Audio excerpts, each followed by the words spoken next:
Hello everyone, and thanks for dropping by. Well, Sunday evening here, and as usual, I'm winding down the week in the shed. A bit of beer and a bit of whiskey. So, what could possibly go wrong? So, actually, the first thing I want to talk about is last week I was comparing the flu to corona, and my buddy Shark Scrapper brought to my attention that there was a big difference. The flu is usually fatal in less than 1% of cases, whereas I saw on Friday, I believe it was, the coronavirus is now up to 4.4% per total cases. So it's substantially more deadly than the flu. The other thing I wasn't wrapping my head around was the amount of people that die from the flu, but it's because the flu is so much more widespread than the coronavirus. So anyways, thanks Shark for pointing that out to me.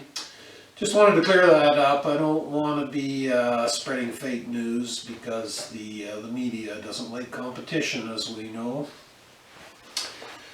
So speaking of corona, I don't know where it's like where you're at, but here, for some reason, people are panicking if they end up quarantined for 2 weeks.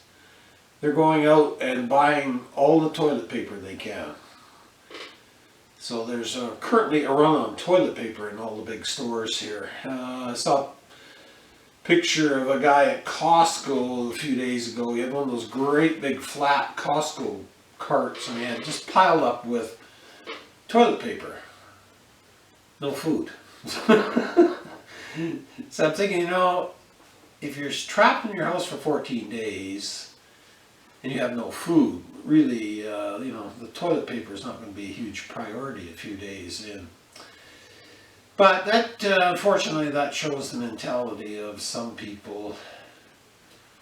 I'm going to be trapped for 14 days. I better make sure I got lots of toilet paper. Forget the water and the food. So, hopefully you don't run out and start stockpiling toilet papers because I brought that up. The amount of cases in British Columbia where I live, they're starting to go up, but fortunately we haven't had any fatal cases yet, although the neighboring state, Washington State, they've had quite a few there, but fortunately got into a nursing home and it's wreaking havoc there. So it's going to be interesting to see where it goes. It's starting to have some global repercussions, the supply chain and all that. So hopefully it'll run its course soon, but even the experts can't tell us when that might be.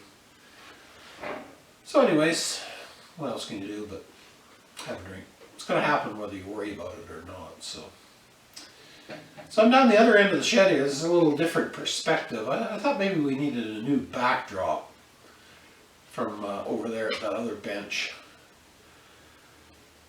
And then I found a spot for my new sign there. It's a good little spot for it up there. Plug in handy, so I can plug it in. So I'm busy working around the house here this weekend. I got my bandsaw stand done. You can just see the bandsaw off to that side. That turned out pretty good. My son had his girlfriend's car over. She's got that Montero. I think I've got some videos on us working on it before. Anyways, this time we replaced the front struts in it. I got a little video on that I've put together. But didn't quite cure all the problems. The idler arms are really worn out on it. It's when the sitting, not rolling, and you're turning the wheel to get some squeaking. So it's the idler arms are shot in it apparently. And when we had to look at them, they don't look that great. They're probably the OEM ones in there, those greaseless versions. So eventually those fail. But it's all OEMs. Like the struts were OEM too, and that thing is I think it's 15 years old, something like that. So it was obviously time for those to be replaced. So I did that, and then I was had my latest scrap haul. I was busy processing that. So I'm down to just a few transformers there, which I might tackle later on. Doing some laundry and everything. Trying to get all my chores done before Monday, so I'm doing some laundry and stuff as well. My run to the scrapyard tomorrow was on hold. I had a call Friday afternoon. I've got to meet one of our inspectors tomorrow morning at a complex where I have the annual permit on it. He's asked for a permit assessment, so not sure what that means. Probably not good, but I'll just see what it goes on. I think it's been initiated by a third party. There's always people that just can't mind their own business, cause other people grief. So, but anyways, be that as it may, I'm sure I'll survive that. So today I'm having a Murphy's Stout. Picked this up at the beer store where I got the White Claw from. It's one we actually just did the wiring job on it, so they've doubled the size of it, so they're actually starting to bring in some interesting beers that you can't get otherwise. So I was in the mood for some stout, so I picked this up. And since 1856, Murphy's Stout has been brewed to the same authentic Irish recipe we pride ourselves in, using the finest ingredients. Murphy's offers you that uniquely smooth, creamy, and wonderfully palatable, full-bodied stout flavor, excuse me, with roasted chocolate and coffee undertones and a biscuity, sweet, pure malt aroma. This one's some, well,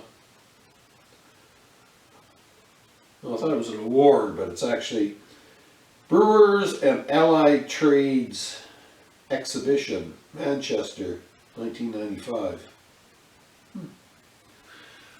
Well, tradesmen know a lot about beer. I mean, there's very few tradesmen I know personally that don't like beer.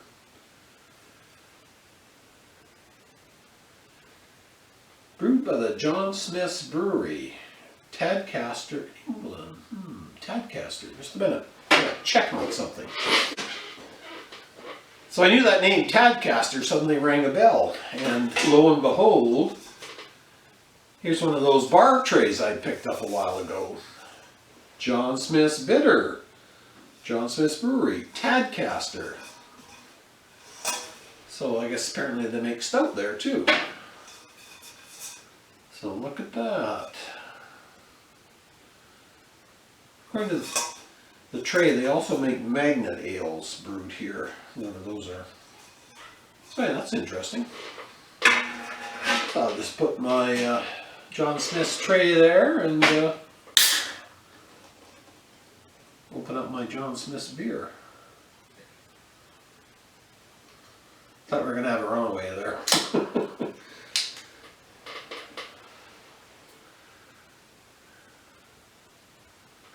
Well, it's definitely creamy. Creamy looking, anyways.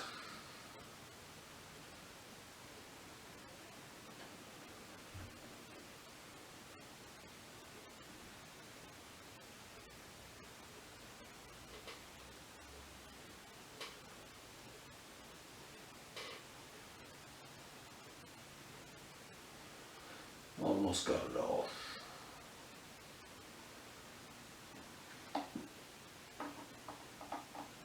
Got some little plastic ball or something in there like the Guinness cans do.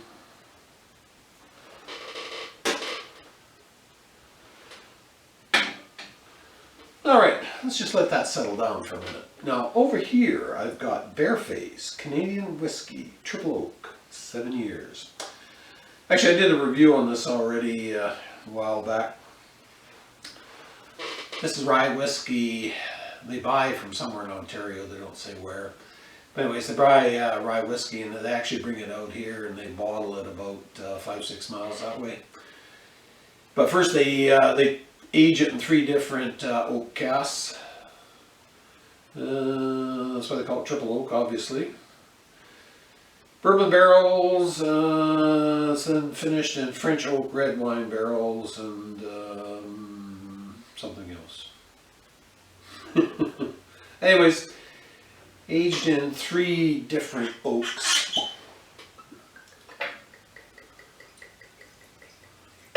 It's actually pretty good.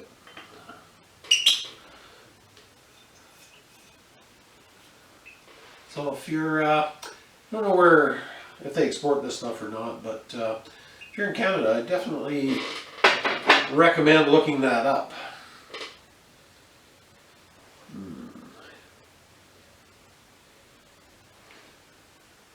It's got a very nice aroma to it.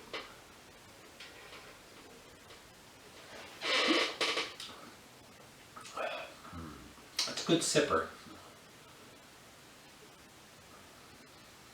Doesn't finish, a little bit of harshness, but actually pretty darn smooth.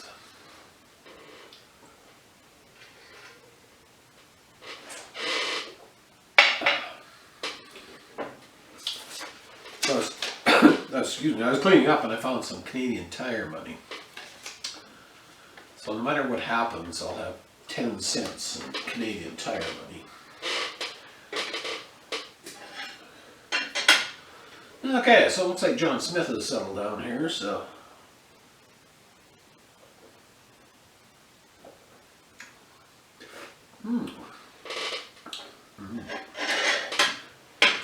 Yeah, it is very creamy. It's actually smooth too. What's our, 4.1. It's not the most powerful brew, but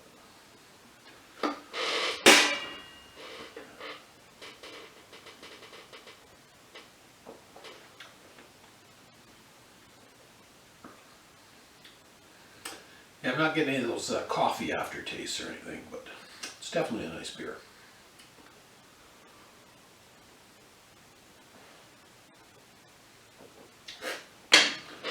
Nice and smooth for a stout. So, like I say, I'm going to maybe finish. I've got about 4 or 5 of those transformers left to process, and then that's it. Caught right up on the scrap again. Got to try and resist bringing any aluminum home until I get rid of what I've got. I was just looking on the news earlier this afternoon. I see where the oil prices are crashing. The Saudis are flooding the market with oil for some reason. So apparently, I think the $31 a barrel or something it's going down to. So that's not good news for us here in Western Canada, because our tar sands oil it costs more than that to produce. So we're already, the folks up there are already struggling due to government incompetence, so that's going to be another blow against them. But rest assured though, even if it's $30 a barrel, you're not going to see a break at the gas pump, or if you do, it'll be 1 or 2 cents. They'll just raise the carbon tax or something to offset the price. So I've got a few other projects upcoming. I'm going to, my hydraulic press, I'm actually going to get another set of those wheels like I used on the bandsaw, and I'm going to make another frame and then set the hydraulic press on that. So that way when you're using it, you can just pull it out in the middle, a little more working room, and then push it back in there. You don't really use it that much, so if it's nice and portable, and you can just move it around easily when you need it. And also I've got that grinder pistol over there, so actually I'm going to do the same thing there. Just put a couple of 2x2 stubs on it and put the same wheels on that, so you just wheel it out when you need it. And I'm going to make some kind of a hose to go on those exhaust ports on there, and then just down into a 5-gallon bucket or something like that. Make a little bracket just to trap the grindings when you're using it. Actually, the biggest project too I got to tackle here, once the weather gets a bit more settled, is change this door out. I think I mentioned before that door is shot. So it's a 16-foot door, so I'm just going to go to an 8-foot door, infill that part of the wall. Then that'll give me some more wall space over there. I can hang a few more signs and stuff. And then actually I'm going to make up another metalworking bench.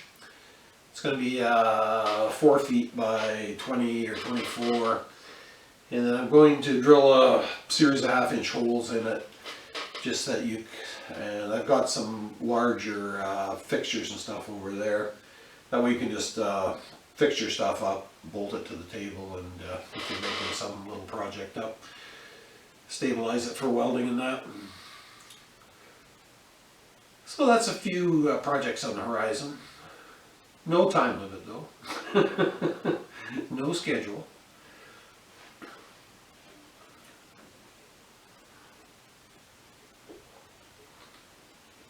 Oh, that's good.